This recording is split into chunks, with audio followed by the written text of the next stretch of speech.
আসসালামু আলাইকুম। আজকে আপনাদেরকে আমি দেখাবো কলিজার সিঙ্গারা। মুরগির কলিজা ছিল, সেই মুরগির কলিজা তারপরে গিলা দিয়ে আমি সিঙ্গারা বানিয়েছি, সেটাই আজকে আপনাদের সাথে আমি শেয়ার করব। আপনারা অবশ্যই আমার রেসিপিগুলোকে দেখে বাসায় ট্রাই করবেন, তারপর বানাবেন, দেখবেন খেতে কতটা ইয়াম্মি হয়। এখানে আমি নিয়েছি মুরগির কলিজা আর গিলা ছিল কিছু গিলা। আপনারা চাইলে শুধু কলিজাও নিতে পারেন।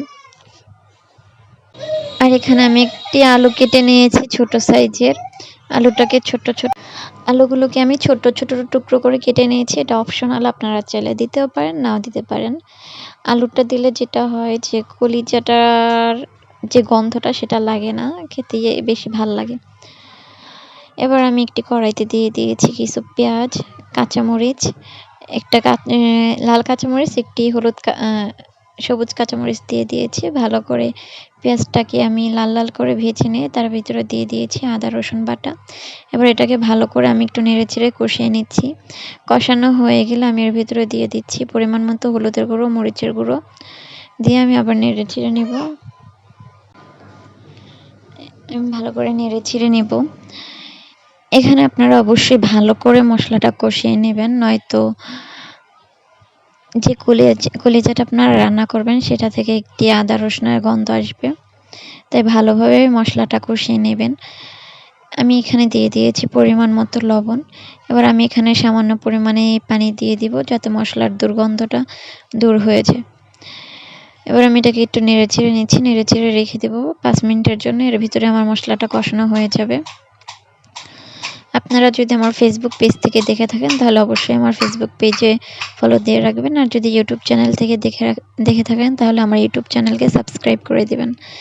আমি এখানে দিয়ে দিলাম আলুগুলোকে একটু নেড়েচেড়ে দিব। নেড়েচেড়ে দেওয়া শেষ হলে এবার দিয়ে দেবো কলিজাগুলোকে দিয়ে আবার একটু নেড়েচেড়ে নেব। নেড়েচেড়ে সুন্দরভাবে আমি মিশিয়ে নেব।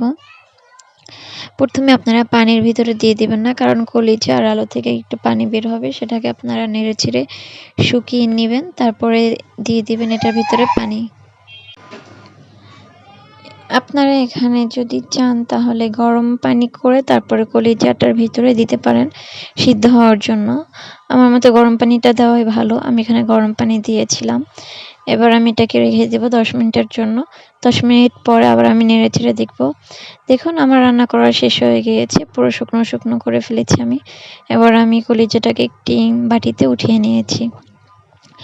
এবার আমি সিঙ্গারা বানানোর জন্য নিয়ে নেব এখানে কিছু আটা আর কিছু ময়দা মিক্স করে নিয়েছিলাম।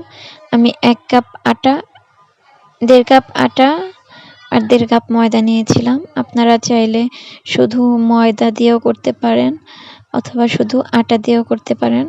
যদি আটা দিয়ে করেন তাহলে সিঙ্গারাটা নরম হয়, খেতে অতটা ভাল লাগে না। আর যদি ময়দা দিয়ে করেন তাহলে একদম পারফেক্ট দোকানের সিঙ্গারার মতন লাগবে খেতে। আমি দিয়ে দিয়েছিলাম এখানে কিছু কালো জিরে। এটা আপনাদের কাছে থাকলে দেবেন, না থাকলে দেবেন না। এরপরে দিলাম তেল, কাঁচা সাদা তেল, যেটা আর কি রান্না করে সয়াবিন তেল, সেটা দিয়ে আমি ভালো করে গুঁড়োগুলোকে মেখে নিচ্ছি। মেখে সুন্দর করে মিশিয়ে নিচ্ছি। দেখুন কিভাবে আমি নেড়েচেড়ে নিচ্ছি। এখানে আমি পরিমাণ মতো লবণ দিয়ে দিয়েছিলাম। দেখুন আমি হাতে যখন মুঠ করে চাপ দিয়েছিলাম আমার গুঁড়িগুলো হাতে মুঠ হয়েছিল। এবার এই পর্যায়ে আমার দুধটা রেডি হয়ে গিয়েছে, এখানে আর তেলের প্রয়োজন নেই। এবার আমি পানি দিয়ে এটাকে ভালোভাবে মেখে নিব দুধ তৈরি করার জন্য। আমি নর্মাল পানি দিয়ে দুধটাকে সুন্দরভাবে মেখে নিয়েছি। এই যে দেখুন কত সুন্দরভাবে আমি মেখে নিয়েছি। দেখুন হাতে এবার একটু তেল মেখে নিলাম আমি।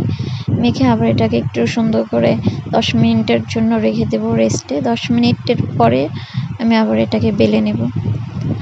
আপনারা চাইলে আধা ঘন্টাও রাখতে পারেন, অথবা যদি হাতে সময় না থাকে আমার মতন 10 মিনিটও রাখতে পারেন। এবার আমি এটাকে ঢাকনা দিয়ে ঢেকে রেখে দেব। আপনারা অবশ্যই আমার রেসিপিগুলো ফলো করবেন, ফলো করে বাসায় তৈরি করবেন, অতঃপর আমাকে কমেন্টে জানাবেন আপনাদের রেসিপিগুলো কেমন লেগেছে। 10 মিনিট পর আমি ফিরে এলাম। এই যে দেখুন কি সুন্দর একটু নরম হয়ে গিয়েছে আগের থেকে। এবার আমি এটাকে আরেকবার মেখে নেব। মেখে নিয়ে তারপরে আমি এটাকে বেলে নেব। দেখুন বেলার আগে আমি লেচি কেটে নিয়েছি আমার 6টা লিচি হয়েছে এখানে। এবার এগুলোকে আমি বেলে নেব। একটি রুটি বেলার যে ফিরি থাকে সেটা তাতে করে বেলে নিয়েছি। এভাবে একটু লম্বাটে করে বেলে নেবেন, গোল করে বেলবেন না। এবার একটি ছুরির সাহায্যে আমি এটাকে কেটে নেব।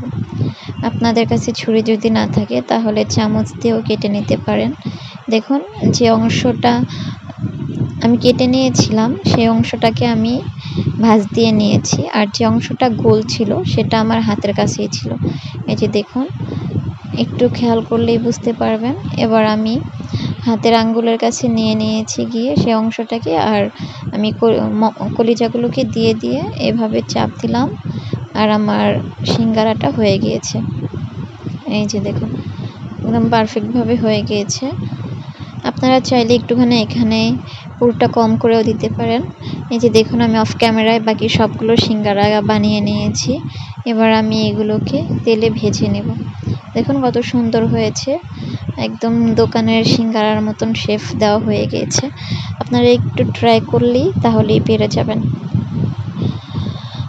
এবার আমি একটি কড়াইতে তেল দিয়ে নিয়েছি। তেলটা যখন হালকা গরম ছিল, পুরোপুরি গরম হয়নি, তার আগে আমি সিঙ্গারাটা দিয়ে দিয়েছি। কারণ পুরোপুরি যদি গরম হয়ে যায় তাহলে সিঙ্গারাটা দেওয়ার সাথে সাথে উপর থেকে পুড়ে যাবে, মানে লাল হয়ে যাবে, কিন্তু ভিতরে কাঁচা কাঁচা থেকে যাবে। তাই দেখুন, এই যে আমি এক পাশ উল্টে দিয়েছি আর এক পাশ ভেজে নিচ্ছি।